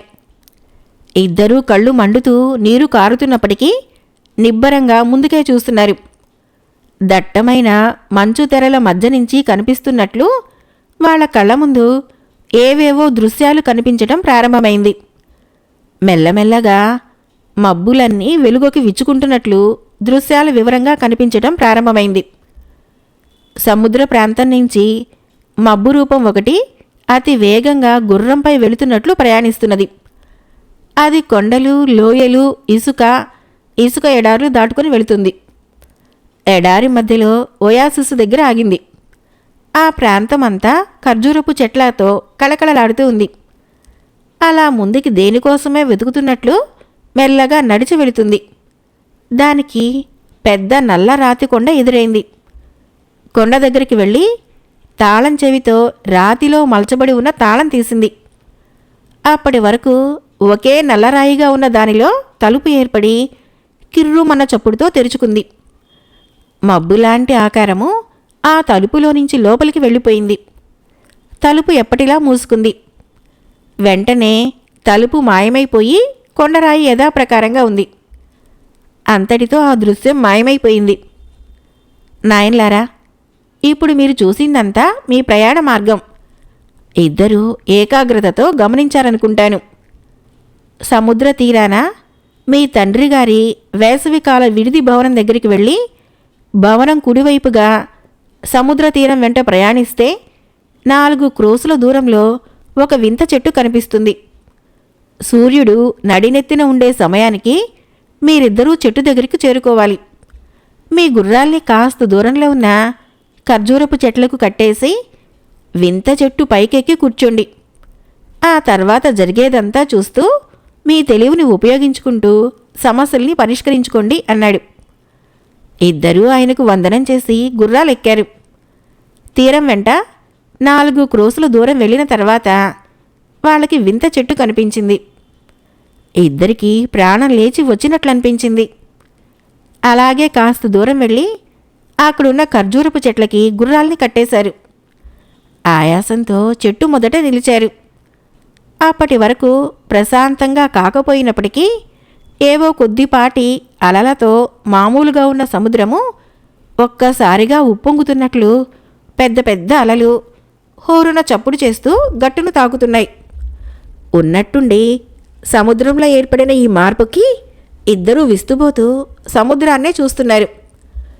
సముద్ర మధ్యలో బడబాగ్నిలా నిప్పులు మరుగుతూ పైకి లేచాయి. అలా పైకి లేచిన నిప్పుల వెంట బొగ్గులా ఉన్న ఆకారం తేలింది. ఆ ఆకారపు తలపైన వెంట్రుకల్లా నిప్పులు తీగలు సాగుతూ ప్రళయ భయంకరంగా ఉన్నట్లు మండుతున్నాయి. ఆ ఆకారము ఆకాశమంత ఎత్తుకు ఉన్నట్లు అనిపించింది. తీరం వైపుకు వస్తూ ఉండటం చూస్తూ ఇద్దరూ జారుకొని చెట్టెక్కి కూర్చున్నారు. సముద్రంలోని ఆకారము తీరం దగ్గరికి వస్తున్న కొద్దీ చిన్నది కాసాగింది. ఒడ్డుకు చేరుకునేటప్పటికీ సాధారణ మానవాకారంగా మారిపోయింది. 4 అడుగులు ఇసుకలో వేసి వడివడిగా నడుచుకుంటూ వచ్చి చెట్టు మొదట్లో చెట్టుకు ఆనుకొని నిల్చున్నాడు అతను.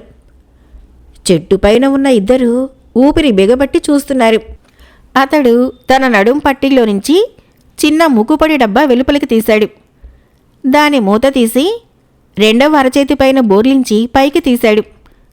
అందులో నుంచి చిన్న బొమ్మ పడింది.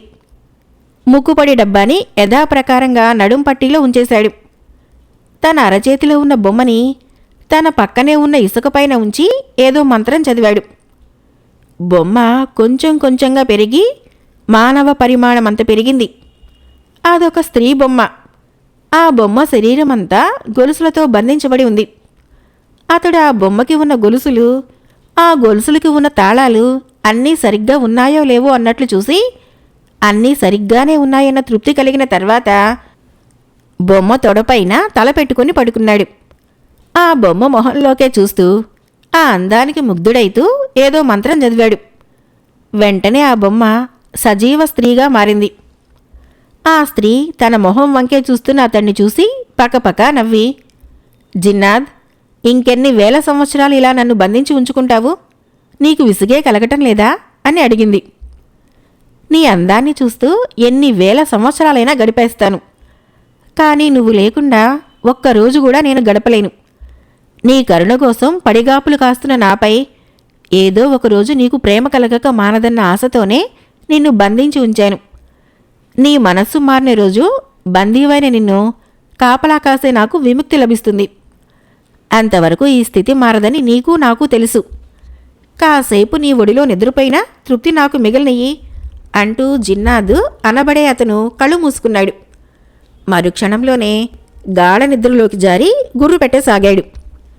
ఆ స్త్రీ తన పక్కనే ఉన్న ఇసుకను చిన్న దిబ్బలా చేసి తన తొడపై ఉన్న జిన్నాద్ తలని ఇసుక దిబ్బపై ఉంచింది. కళ్ళు మూసుకొని వాసన పీలుస్తూ చుట్టూ తల తిప్పి చివరికి తలపైకెత్తి కళ్ళు తెరిచింది. మీరిద్దరూ చెట్టు దిగిరండి. నిద్రపోయాడు, భయపడకుండా దిగిరండి. గుబురుగా పెరిగి ఉన్న చెట్టు వైపు చూస్తూ పిలిచింది ఆమె. ఆమె పిలుపు వింటూనే ఇద్దరికీ క్షణంసేపు భయంతో శరీరం జలధరించింది. ఈపాటికే భయపడితే ఎలా అని ఎవరికి వారే సర్దుకొని కిందకి దిగారు. పర్వాలేదే, పిలుస్తూనే వచ్చేశారంటే మీరు ధైర్యవంతులే. అదుగో ఆయన నడుం పట్టీలో ఉన్న తాళం చెవి తీసి ఈ గొలుసులకి ఉన్న తాళాలు తీయండి ఆజ్ఞాపిస్తున్నట్లుగా అన్నది ఆమె. నువ్వు చెప్పినట్లల్లా చేసి చిక్కుల్లో పడటానికి మాకేంటి పని? అందువల్ల మాకేం లాభము? అబ్దుల్లా అడిగాడు. మీకేదో ఓ సహాయం చేస్తా గాని ముందు ఈ తాళాలు తీయండి అన్నది ఆమె. వెంటనే అబ్దుల్లా తాళం చెవి తీసి ఆ స్త్రీ శరీరానికి ఉన్న తాళాల్ని తీశాడు. వెంటనే ఆమె లేచి నిల్చుంది. గొలుసులన్నీ గల్లున శబ్దం చేస్తూ క్రింద పడ్డాయి. మీకేం కావాలో అడగండి అన్నది ఆమె. మేం ఎగిరే తివాసి సంపాదించుకునేందుకు బయలుదేరి వెళ్తున్నాం. మా కార్యం నెరవేరేందుకు మీ సహాయం కావాలి అని అబ్దుల్లా చెప్పాడు. ఒక నిబంధనతో నేను సహాయం చేస్తాను అన్నది ఆమె. మా కార్యానికి అడ్డురాని నిబంధన అయితే మాకెలాంటి అభ్యంతరమూ లేదు, చెప్పండి అన్నాడు.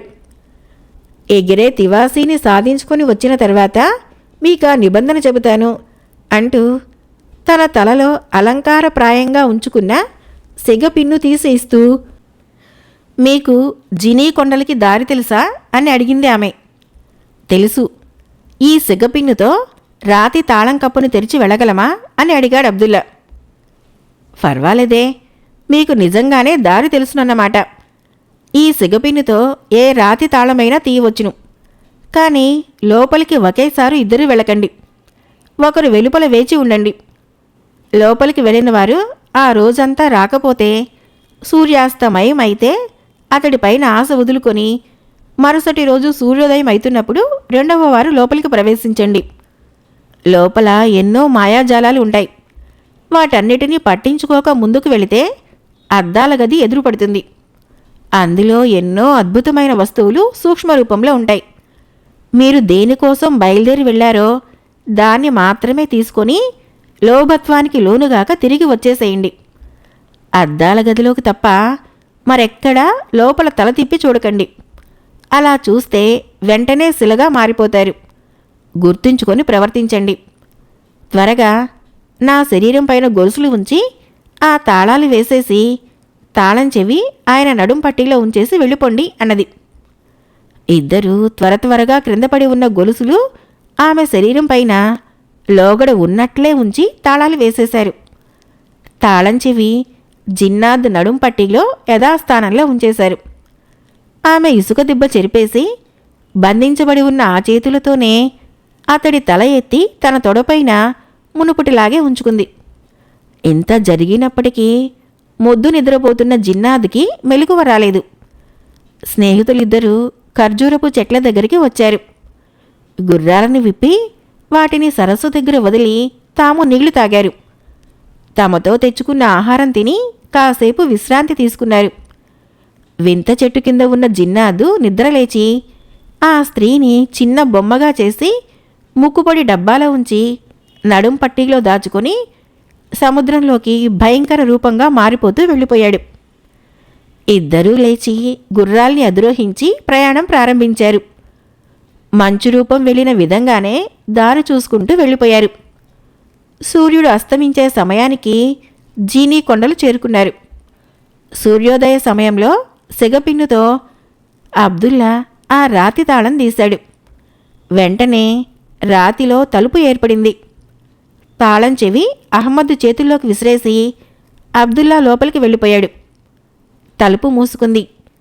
ఎప్పటిలా తలుపు మాయమైపోయి రాయి మిగిలింది. లోపలికి అడుగుపెట్టిన అబ్దుల్లాకి అంతా చీకటిమయంగా అనిపించింది. కాసేపు అలాగే చీకటిలోకి చూస్తూ నిల్చున్నాడు. ఒక్కో భాగము వెలుగులో నిండుకుంటూ మొత్తము వెలుగుమయంగా మారింది. అతడు నిలుచున్న దగ్గర నుంచి నేరుగా కాలి బాట ఉంది. అదే బాట నుంచి నడుస్తున్నాడు. బాటకి ఇరువైపులా నరకము స్వర్గము పెనవేసుకున్నట్లు రకరకాల దృశ్యాలున్నాయి. ప్రకృతి యొక్క వివిధ విన్యాసాలు క్షణక్షణానికి ఆ ప్రదేశంలో ప్రత్యక్షమై మాయమైపోతున్నాయి. మెదడు వివిధ రకాల దృశ్యాలకి తట్టుకోలేక 1000 ముక్కలైపోతుందేమో అనిపిస్తుంది. తలంతా తిరుగుతున్నట్లు అనిపిస్తుంది. అయినా అబ్దుల్లా తట్టుకొని ముందుకే వెళుతున్నాడు. కొంత దూరం వెళ్ళిన అబ్దుల్లాకి, అబ్దుల్లా, చివరికి నా గూటికి చేరావన్నమాట. జులేఖా నా కోసం అల్లా ప్రసాదించిందిగా నేను భావిస్తుంటే మధ్యలో ఎగిరే తివాసి తీసుకొని వస్తానంటూ బయలుదేరతావా? అందుకే అన్ని విధాలా నిన్ను మోసగించి ఇక్కడికి వచ్చేలా చేశాను. ఇది నా ఇల్లు, ఇక్కడ నాదే పై చెయ్యి. హా అని అబూ హసన్ గొంతు వినిపించింది. అబ్దుల్లా తను మోసపోయాడన్న కోపంతో హెచ్చరికను మరిచి వెనుదిరిగాడు. అతడి కంటికి ఎవరూ కనిపించలేదు. అది అక్కడి మాయాజాల ప్రభావమే అని తెలుసుకుంటూ ఉండగానే శిలగా మారిపోయాడు. అహ్మద్ స్నేహితుడి కోసం ఎదురుచూస్తూ తిండి కూడా తినలేదు. కాలం గడిచే కొలది అతడి హృదయంలో దిగులు చోటు చేసుకుంది. సూర్యాస్తమయం కావడంతో తన స్నేహితుడు శిలగా మారిపోయి ఉంటాడని అర్థం చేసుకున్నాడు. మర్నాడు సూర్యోదయం కాగానే తన దగ్గర ఉన్న సిగపిన్నితో రాతి తాళం తీశాడు. తలుపు ప్రత్యక్షమై తెరుచుకుంది. తాళం చెవి భద్రంగా తన దుస్తుల్లో దాచుకొని లోపలికి నడిచాడు. తలుపు మూసుకుంటుండగానే వెలుపల ఉన్న రాతికి తాళం పడిపోయింది. అహ్మద్ చీకటిలో పరుచుకున్న వెలుగులో పరిసరాల్ని క్షుణ్ణంగా చూశాడు. వారిలో మధ్యగా శిలగా మారి ఉన్న అబ్దుల్లా విగ్రహం కనిపించింది. ఆగకుండా అడుగులు ముందుకు వేశాడు. అబ్దుల్లాకు కనిపించినట్లే స్వర్గ నరకాల మిశ్రమ దృశ్యాలు, ప్రకృతి విన్యాసాలు కనిపించాయి. అయినా చలించక ముందుకే నడిచాడు. కొంత దూరం వెళ్ళిన తర్వాత, అహ్మద్, నువ్వు ప్రయాణానికి బయలుదేరిన తర్వాత అబూ హసన్ నా దగ్గరికి వచ్చాడు. అతను మహామంత్రగాడు. నన్ను తన స్వంత స్థావరమైన ఈ స్థలంలో బంధించాడు. మీరు ఇక్కడికే వస్తారని, ఆ తర్వాత అందర్నీ కట్టగట్టి అగ్నిగుండంలో వేస్తానని చెప్పాడు. వాడు ఎటో వెళ్ళి ఉన్నాడు. త్వరగా వచ్చి కట్లు విప్పు, తప్పించుకుందాము అని అహ్మద్ తండ్రి ఇంతియాజ్ గొంతు వినిపించింది. జిన్నాద్ దగ్గర ఉన్న స్త్రీ చెప్పిన హెచ్చరిక ప్రకారము ఇది భ్రమ అనుకుంటూ వెనక్కి తిరిగి చూడకూడదన్న నిర్ణయంతో ముందుకే వెళ్ళిపోయాడు అహ్మద్. అలా ముందుకే వెళ్ళి అద్దాల గది ముందు నిలిచాడు. ఆ గదికి ద్వారం తెరిచే ఉంది. కాని ఆ ద్వారంలో క్రింద నిప్పులు పరచబడి ఉన్నాయి. అల్లాని స్మరించి వడివడిగా నిప్పులపైన నడిచి గదిలోకి వెళ్ళిపోయాడు అహ్మద్. ఆ గదిలో విచిత్రమైన వస్తువులన్నీ సూక్ష్మరూపంగానే ఉన్నాయి. ఒక మూల ఎగిరే తివాసి మట్టగా ఉంది. అహ్మద్దు దాని దగ్గరికెళ్ళాక మరొక మూలకెళ్ళి పుల్లలా ఉన్న దాన్ని చేతిలోకి తీసుకున్నాడు. అతడి చేతిలోకి రాగానే అది మామూలు పరిమాణంలోకి మారిపోయింది. ప్రపంచంలోకెల్లా అద్భుత శక్తులున్న మంత్రదండం అది. అహ్మద్దు తిరుగుముఖం పట్టాడు.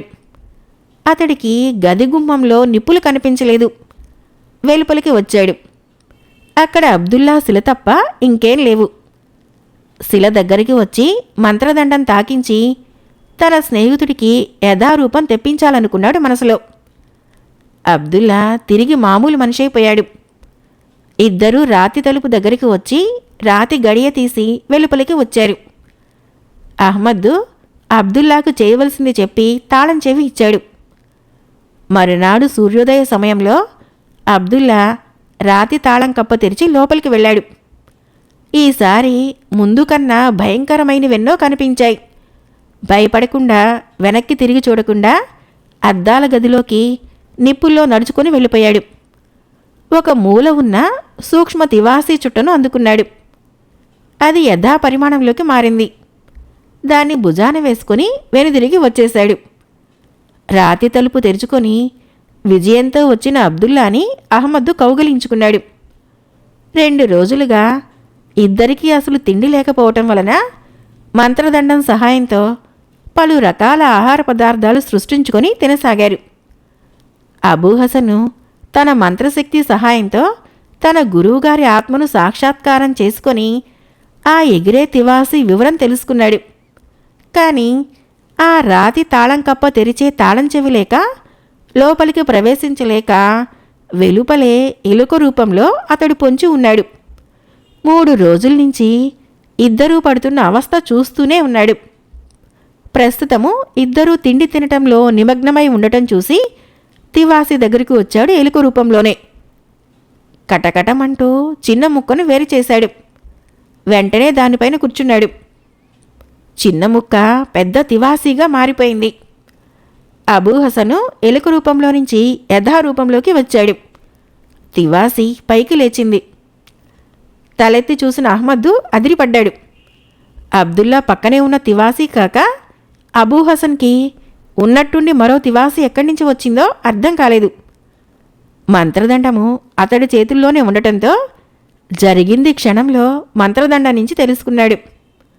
అబ్దుల్లా కూడా తలదిప్పి అబూహసన్ని చూశాడు. ఇద్దరూ త్వరగా తివాసీ పరిచి దానిపై కూర్చున్నారు. అబూహసన్ని వెంబడించారు. మంత్రదండం కూడా ఉండటంతో కనురెప్ప పాటు కాలంలో అబూహసన్ తివాసీ పక్కనేకి వెళ్ళి వీళ్ళ తివాసీ నిలిచింది. మంత్రదండాన్ని అబూహసన్ వైపు చూపుతూ ఎడారిలోని ఇసుక కావాలన్నాడు.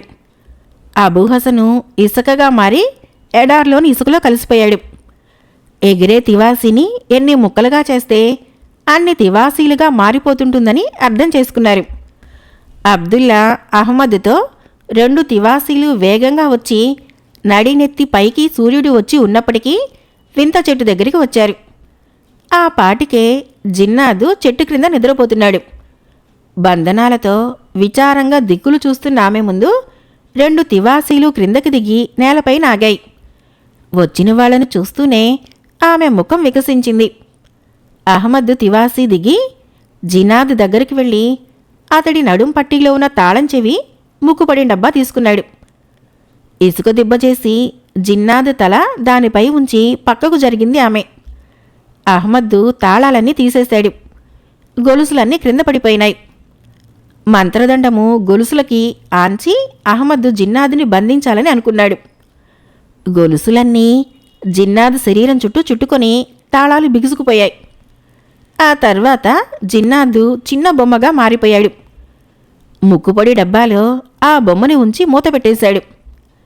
మీ సహాయానికి కానుకగా సమర్పిస్తున్నాను అంటూ అహ్మద్ ముక్కుపొడి డబ్బా ఆమెకి ఇచ్చాడు. తనకింత కాలానికి విముక్తి లభించినందుకు ఆనంద బాష్పాలు రాలుతూ ఉండగా ఆ డబ్బా అందుకుంది ఆమె. మీరెవరో, మీ పేరేమిటో కూడా మాకు తెలీదు. మేం తిరిగి వచ్చిన తర్వాత మీరేదో నిబంధన చెబుతానన్నారు. చెప్పండి, అబ్దుల్లా అడిగాడు. నేను దేవతా స్త్రీని. నా పేరు హసీనా. మోజుపడి నా స్నేహితులతో సముద్ర విహారానికి వచ్చిన నన్ను ఈ జిన్నాద్ మోహించి బంధించాడు. జీనీ కొండల్లో ఉన్న అపూర్వ వస్తువుల్లో ఏ ఒక్కటి మానవుడు సాధించినా దాని సహాయంతో నేను నా లోకంలోకి వెళ్ళగలుగుతానని మా తండ్రి నాకు కబురంపుతూ జీనీ కొండల్లోని రాతి తాళం కప్పను తెరిచే సిగపిన్నును పంపించాడు. అప్పటినుంచి సందర్భవశంగా నాకు కనిపించే ప్రతి మానవుణ్ణి పిలిచి ఎవరైనా జీనీ కొండలకెళ్లే ప్రయత్నంలో ఉన్నారేమో అని ఆశగా అడిగేదాన్ని. వాళ్ళెవరూ చీమ కరిచినా భరించలేని సుకుమారులమన్నట్లు తప్పుకొని వెళ్ళిపోయారు. ఇంతకాలానికి ఎగిరే తివాసీ కోసం మీరు వెళుతూ తటస్థపడ్డారు. మీరు ఎగిరే తివాసీ సాధించుకొని నేరుగా నా దగ్గరికి వస్తే తివాసీలో ఒక్క ముక్క అడిగి తీసుకొని దానిపైన కూర్చొని మా లోకం వెళ్ళిపోదామనుకున్నాను. ఇప్పుడు భయపడి పారిపోయే పరిస్థితి నుంచి నన్ను కాపాడారు. ఇంతకన్నా నాకేం కావాలి? అంది హసీనా ఆనంద బాష్పాలు విడుస్తూ. అహ్మద్ తన గుర్రాన్ని పక్కకు జరిపి తివాసీను చుట్టి తీసుకొని వచ్చి హసీనా ముందు ఉంచుతూ, ఇంతకన్నా ఇంకేం చేయాలో నాకు తెలియటం లేదు, పసిపిల్లాడిలాని నిలుచున్నాడు అహ్మద్. ఈ తివాసీ నాకెందుకు? నేను మా లోకం వెళ్ళాలనుకుంటే ఈ తివాసీ కావాలి. నేనా అభిప్రాయం మార్చుకున్నాను. మీకిష్టమైతే మీ భార్యగా ఈ లోకంలోనే ఉండిపోదలిచాను. తల వంచుకొని అహ్మద్తో అన్నది హసీనా. ముందు చూసినప్పుడే ఆమె అందానికి ముగ్ధుడై ఆమె పరిస్థితికి జాలిపడిన అహ్మద్ ఆ తర్వాత ఆమెను తాను ప్రేమించసాగానని గ్రహించాడు. తన ప్రేమను వెల్లడించి ఆమెను ఇబ్బంది పెట్టడం ఇష్టం లేక మౌనంగా ఉన్న అతడికి ఆమె మాటలు స్వర్గంలోకి తీసుకువెళ్లే నిచ్చెనల్లా ఆనందాన్ని కలిగించాయి. అమితానందంతో తన ఇష్టాన్ని తెలియచేశాడు. అదే సమయంలో సముద్రం పైన ఒక బంగారు నావ వచ్చి ఆగింది. తమ మత్స్యరాజు అబ్దుల్లా అతని మిత్రులను తీసుకురమ్మని ఆ నావ పంపారని ఆ నావలోని మత్స్యకన్యలు చెప్పారు. హసీనా వెంటనే వెళ్లాలని సరదాపడింది. ముగ్గురు ఆ నావలో మత్స్యలోకం చేరుకున్నారు. మత్స్యరాజు వారికి ఉచితాసనాలు ఇచ్చి కూర్చోబెట్టాడు. మిత్రులారా, నేను ఈ జలరాజ్యానికి మహారాజుని. నా పేరు సులైమాన్. మా ప్రజలు ఈతి బాధలురుకక సుఖశాంతులతో జీవనం సాగించేందుకు నేను అన్ని విధాలా పాటుపడి ఈ రాజ్యాన్ని స్థిరపరిచాను. మా లోకంలో అన్ని లోకాల విజ్ఞాన విద్యను మా లోకంలోని విద్యార్థులు పఠనార్థం నా మంత్రశక్తితో కొంతమంది ఉపాధ్యాయులని, యుక్తితో మరికొందరిని తీసుకువచ్చి విద్యాలయాలను ఏర్పరిచాను. అన్ని విధాలా ముందడుగు వేశామనుకున్నాను. కానీ కాలం చాలా మార్పులు తీసుకుని వస్తూ మా పాలిట జిన్నాదిని కూడా తీసుకువచ్చింది. అతడు ధూర్త శక్తి కేంద్రితుడు మా లోకంలోకి వచ్చి మా జీవితాన్ని భస్మీపటలం చేయటం ప్రారంభించాడు. అతడు అతీత శక్తుల్ని పొందేందుకు ఒక మహాత్ముడి వంచన చేరి మంచివాడిలా నటించి కపటం తెలియని గురువుగారి దగ్గర నుంచి మంత్రగ్రంథం తస్కరించి పారిపోయాడు. అది తెలుసుకున్న గురువుగారు తనని తన శిష్యుడు ఇంతగా మోసం చేస్తాడా అన్న కోపంతో కఠోర దీక్షలో మునిగిపోయాడు. రాత్రింబవళ్ళు నిద్రాహారాలు మాని తపశ్శక్తి పొందే ప్రయత్నంలో మునిగిపోయాడు. మంత్రగ్రంథం తస్కరించిన జిన్నాద్ మనుషులకు దూరంగా పోయి మంత్ర ప్రభావంతో ఒక కొండపైన భవనం నిర్మించుకున్నాడు. తన దగ్గరున్న మంత్రగ్రంథం పఠిస్తూ రోజురోజుకి తన మంత్రశక్తిని బలపరుచుకున్నాడు. తనకి సేవలు చేసేందుకు ఒక రాజకుమార్తెను అపహరించుకొని వచ్చాడు. ఆమెతో సేవలు చేయించుకుంటూ కాసేపు మంత్రాలు చదివి పగలంతా నిద్రపోయేవాడు. రాత్రిళ్ళు లేచి సంచారానికి బయలుదేరేవాడు. గ్రామాలకి వెళ్ళి పిల్లిని పులిగా, కుక్కని సింహంగా మార్చి ప్రజలపైకి ఉసుగులిపి వాళ్ల అవస్థలు చూసి ఆనందించేవాడు. రోజుకో క్రొత్త విధంగా ప్రజల్ని బాధించేవాడు. ప్రజలు నరకంలో కూడా అన్ని రకాల బాధలు ఉండవనుకునేవారు. ప్రాణాలు అరచేతుల్లో ఉంచుకొని రాత్రిళ్ళు ఇళ్లలో నక్కి ఉండేవాళ్ళు. ఆ మంత్రగాడి దగ్గరున్న మంత్ర ఔషధాలని మూలికలతో తయారు చేసేందుకు ఒక శిష్యుడు కావాలన్న ఆలోచనతో గ్రామాలలో తనకు కావలసిన వాడి కోసం గాలించటం ప్రారంభించాడు. ఒకనాడు అతనికి ఆత్మహత్య చేసుకునేందుకు నదిలో దూకుతున్న యువకుడొకడు కనిపించాడు. తన మంత్రశక్తితో ఆ యువకుణ్ణి నదిలో పడకుండా స్తంభింపచేశాడు. నింపాదిగా అతడి దగ్గరకు నడిచి వెళ్ళాడు. ఆ యువకుణ్ణి తన మంత్రశక్తి ప్రభావంతో తనని అనుసరించమని ఆజ్ఞాపించాడు. ఏదో మరబొమ్మలా ఆ యువకుడు అతన్ని అనుసరించి అతడి భవనానికి చేరుకున్నాడు. ఆ తర్వాత యువకుణ్ణి యథాస్థితిలోకి మార్చాడు మాంత్రికుడు. మానవుడా, నువ్వు నదిలో పడి మరణించి నా లోకం చేరుకున్నావు. బహుశా నువ్వు బ్రతికి ఉన్న రోజుల్లో చనిపోయిన వాళ్ళు స్వర్గానికో నరకానికో వెళ్తారని విని ఉండి ఉంటావు. నువ్వు నరకానికే చేరుకున్నావు. శిక్ష కూడా పడింది. నీకు నా భవనంలో ఔషధాలు తయారు చేసే పని పడింది. కావున కిమ్మనకుండా నీ కర్మ ఫలితం అనుభవించు అని ఆజ్ఞాపిస్తూ చెప్పాడు. అది విని ఆ యువకుడు గడగడా వణుకుతూ, మహానుభావా, మీ ఆజ్ఞను నేను శిరసావహిస్తున్నాను. పేదతనం భరించలేక, నా అనేవారు లేక బ్రతుకుని వ్యర్థమని భావించి నదిలోకి దూకేశాను. కానీ నాకు తెలిసినంతవరకు ఎలాంటి పాపమూ చేయలేదు. బహుశా తెలియకుండా నా కాళ్ళ కింద పడి ఎన్నో క్రిమికీటకాలు మరణించి ఉంటాయి. వాటి పాపము ఇప్పుడు అనుభవించేందుకిలా మీ వద్దకు చేరి ఉంటాను. మీ ఆజ్ఞ శిరసావహిస్తాను అని వినయంగా పలికాడు కరీం అనే ఆ యువకుడు. అప్పటినుంచి కరీము రేయింబవళ్ళు ఔషధాలు కాచి వడబోసి మంత్రగాడికి ఇచ్చే పనిలో నిమగ్నమైపోయాడు.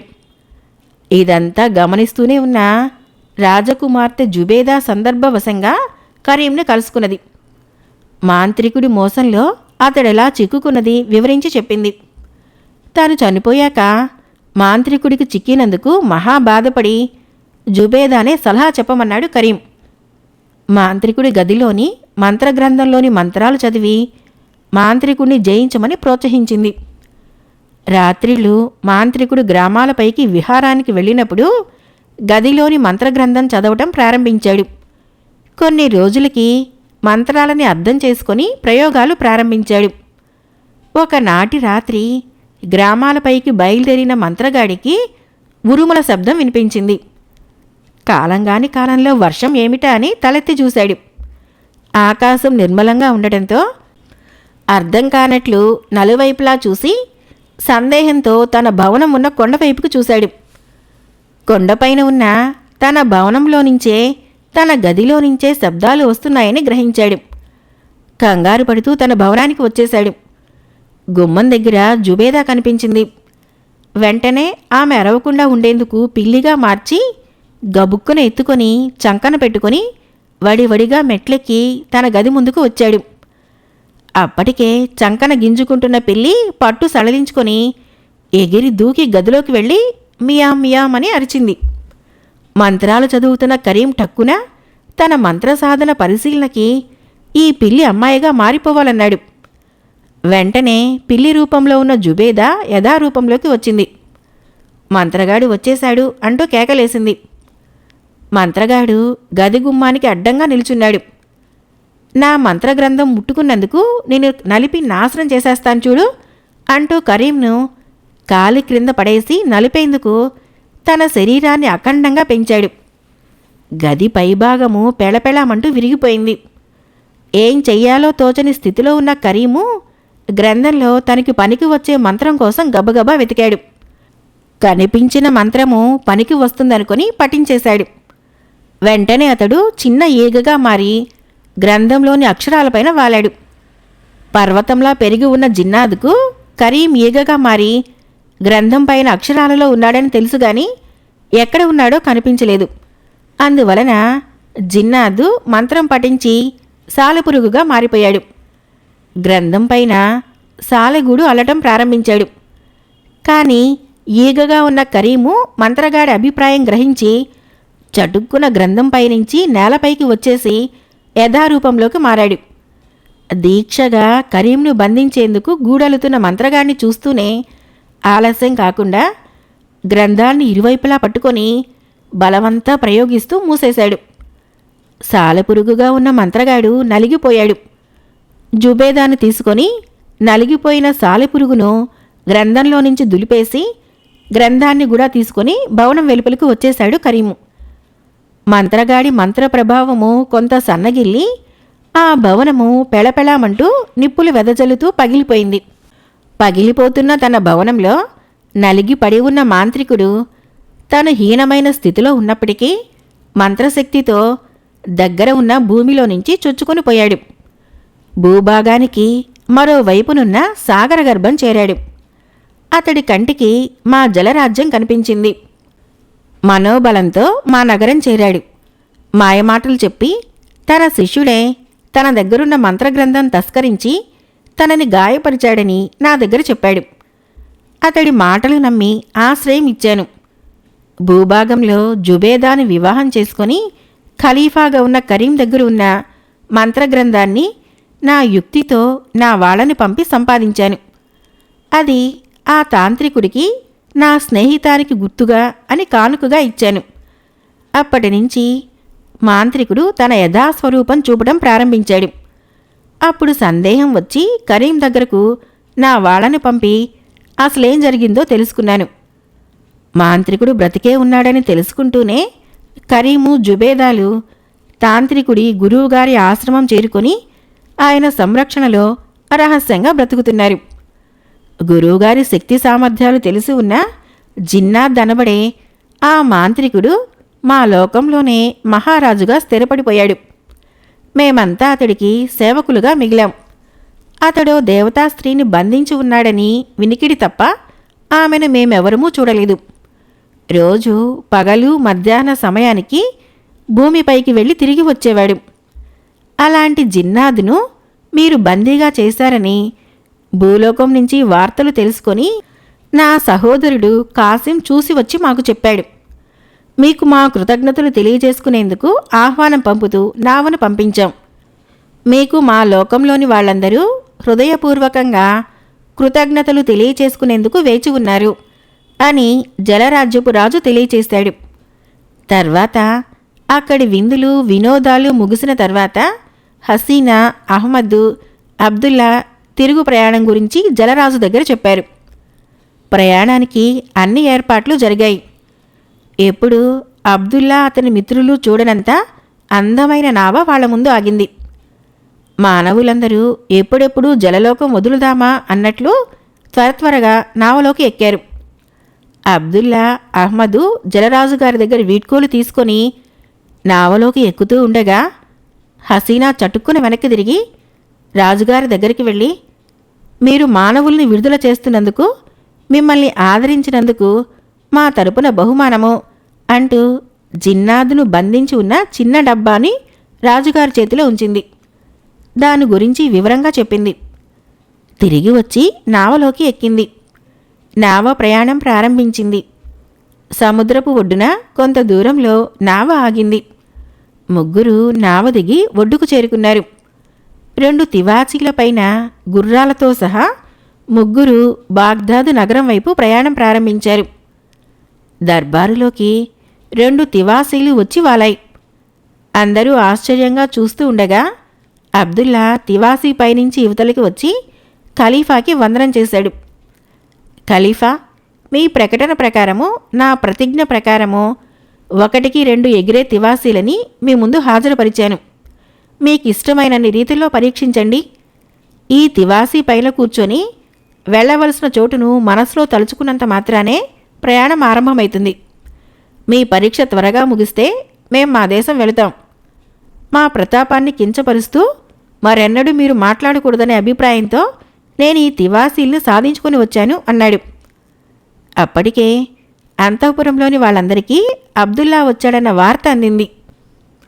జులేఖా మేలి ముసుగు కూడా వేసుకోకుండా పరుగున దర్బారులోకి వచ్చింది. నేరుగా అబ్దుల్లా దగ్గరికి వెళ్ళి మోకాళ్లపైన కూర్చొని, నన్ను మీ భార్యగా స్వీకరించవలసిందిగా వేడుకుంటున్నాను. మీ భార్యగా నేను తగను అనుకుంటే కనీసం మీ దాసిగానైనా అంగీకరించి నన్ను మీ వెంట తీసుకొని వెళ్ళండి. మీకు సేవలు చేస్తూ ఆ ఆనందంతోనే నా తనువు చాలిస్తాను అని ఏడుస్తూ అడిగింది. అబ్దుల్లా ముసుగులేని జులేఖాను మొట్టమొదటిసారిగా చూశాడు. ఎగిరే తివాసీ సాధించుకు వచ్చినందుకు కానుకగా పొంది వివాహం చేసుకోదగిన అందగత్తే అనుకున్నాడు. ఆమె తనని గాఢంగా ప్రేమిస్తుందని తెలిసిన తర్వాత కాదని నిరాకరించడానికి అతడి మనస్సు అంగీకరించలేదు. నా పంతము మీ తండ్రితో తప్ప నీతో కాదు. నీపై అకారణంగా పగ పెంచుకోవలసిన అవసరం నాకేం లేదు. నీకేం కొరతని దాసివి కావాలనుకుంటున్నావు? నా భార్యగానే నిన్ను స్వీకరిస్తున్నాను అన్నాడు అబ్దుల్లా ఆమెను పట్టి లేపుతూ. ఖలీఫా ముసాఫిర్ అలీ తన పొరపాటుకు క్షమాపణ కూడా అడిగాడు. తర్వాత అబ్దుల్లా చెప్పగా అబూ హసన్ గురించి తెలుసుకొని తగిన శిక్ష లభించినందుకు సంతోషించాడు. శుభముహూర్తాన అబ్దుల్లా జులేఖకి, అహ్మద్దు హసీనాలకి ఘనంగా నికా జరిగింది. 2 తివాసీలపైన 2 జంటలు బాస్రా నగరం వైపు బయలుదేరారు. కథ అయిపోయింది. ఫ్రెండ్స్, నా కథలు నచ్చినట్లయితే మన ఛానల్ని తప్పకుండా సబ్స్క్రైబ్ చేయండి, లైక్ చేయండి, షేర్ చేయండి, కామెంట్ చేయండి. Thank you.